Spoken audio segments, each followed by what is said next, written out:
Theodore Roosevelt came here to kill a buffalo, but he fell in love with the country.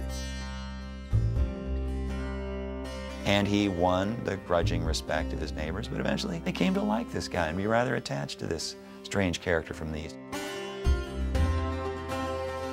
Roosevelt would have been dead like that in a duel. He loved the outdoors, he loved the environment, he loved hunting. All these things were available for him here. When you do a biography of Roosevelt, his Badlands chapters, I think it's the coming of age one. It's the turning of a page.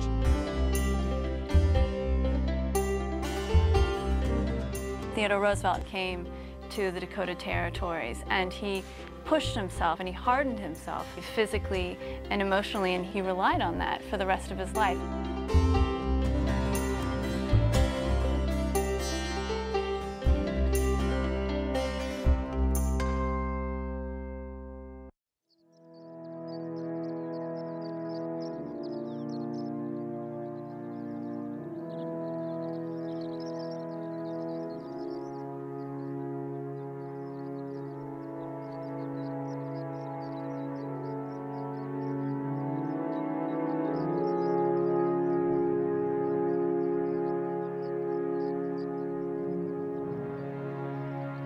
The Badlands of North Dakota.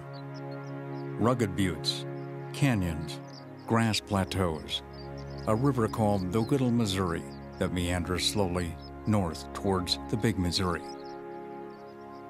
Sunlight dances off the buttes like a ballet, and winds blow gently through the grass, across the plateaus, and through the ravines.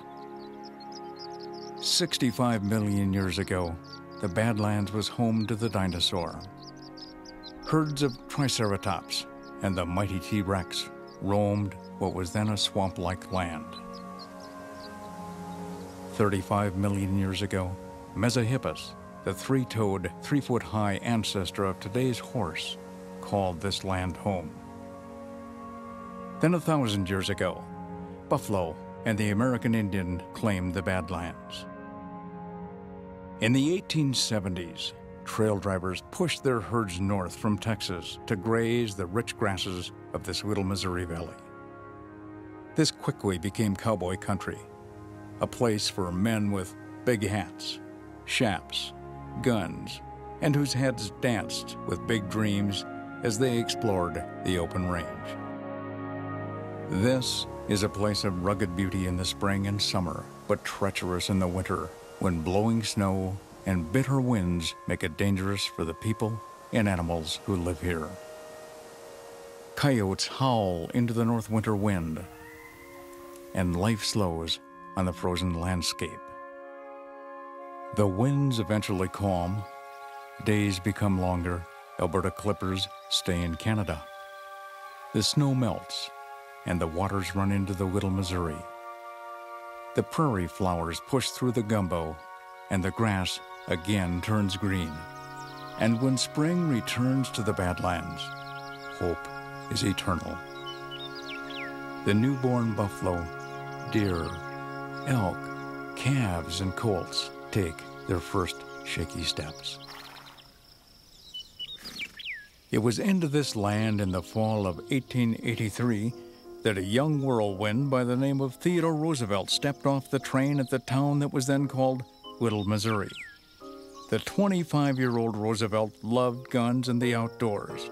He considered himself a naturalist and had come to Dakota Territory to hunt and study wildlife. Where there were once millions of buffalo, now there were few. And when the dandy from New York jumped off that train, he was determined to shoot one of the few remaining shaggy giants. One of the great misnomers that people have is somehow hunting is not synonymous with conservation. Most of your first-rate hunters are conservationists. They're the first people to really care about species survival, ecosystems staying intact. Theodore Roosevelt was born a New York blue blood in a Victorian era. He was frail, sickly, and advised not to plan on living a full or active life. But Roosevelt saw himself as a Renaissance man. He loved and lived life with gusto. He was captivated by nature, but was also scholarly. He had attended Harvard, where by sheer force of will, he overcame life-threatening asthma. He was also a man of contradictions, a serious author, a prude when it came to personal matters, but a man who loved guns and blood sports. And despite personal wealth, he was a political reformer.